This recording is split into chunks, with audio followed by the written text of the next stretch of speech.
Hi there, my name's Prue and I specialise in secondary students' study skills. Now, I want to give parents a couple of tips here. First one is that for students to really work effectively at home, they have to make the decision to keep schoolwork and personal life separate. Doing work in front of the TV doesn't work. Doing work while Facebook's there doesn't work. The research says that if students try and do work in front of technology-related things, it takes on average about 5 times longer to get the work done. It just doesn't make sense. It takes them the entire night, but they hardly get anything done. So one of the rules that you want to make in your house is that schoolwork and personal life completely separate. You work in half-hour blocks. In that half hour, no TV, no internet, learn to focus for half an hour. If you have to, switch the internet off. They can do their research earlier, make sure they have those half-hour blocks where they're really focused on their time. So that makes an enormous difference. Students start to become much more productive.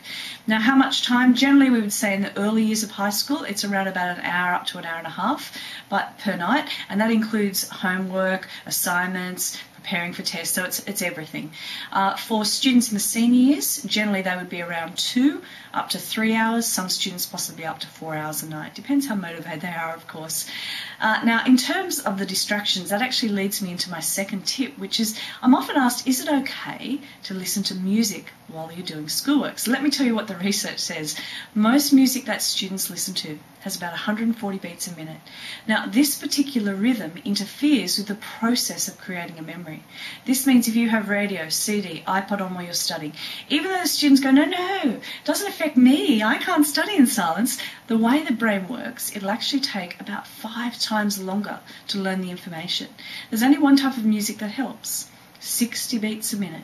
No lyrics or words, mostly classical Baroque music. A student the other day said to me, oh, you mean the Bee Gees? It's like, no, classical Baroque.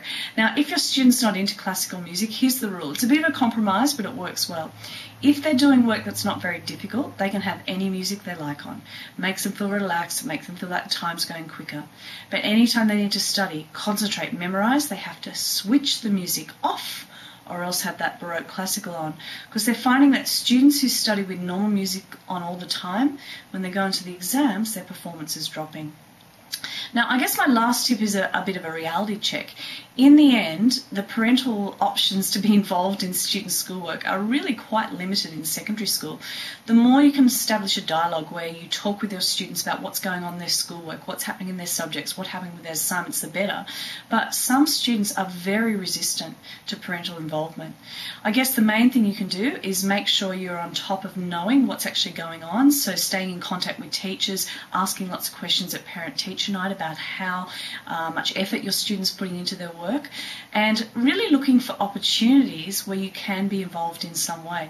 And the aim of this site is really to educate you about study skills, so you know what should students be doing, what's best practice, so that if you do get that magical opportunity where you can actually help your student, or where your student says, okay, look, this is not working for me, what else could I try? You'll have some ideas on what you could do. I think in a lot of cases we have to let students try and sometimes fail themselves, and then you have the opportunity to say, well, look, you tried it your way, that didn't work, now we're going to try it this way. So I guess in some cases it's a bit of a bargaining situation as well. I really do think the idea of awards is great for a lot of students. A lot of students are not intrinsically self-motivated. They need some external motivation. So setting realistic goals with your student, setting realistic expectations, and therefore if they meet those goals, if they meet those expectations, they get a particular outcome. I think that's really good for students as well. Now, if you'd like to print off some of the tips on this page, just fill in your name and email address, the detail in the box, and we'll email you the PDF file.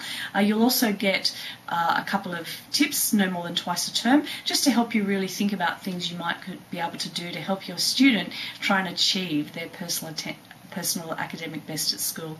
So I hope you find it useful, and all the best with the journey that you're going to be taking as well.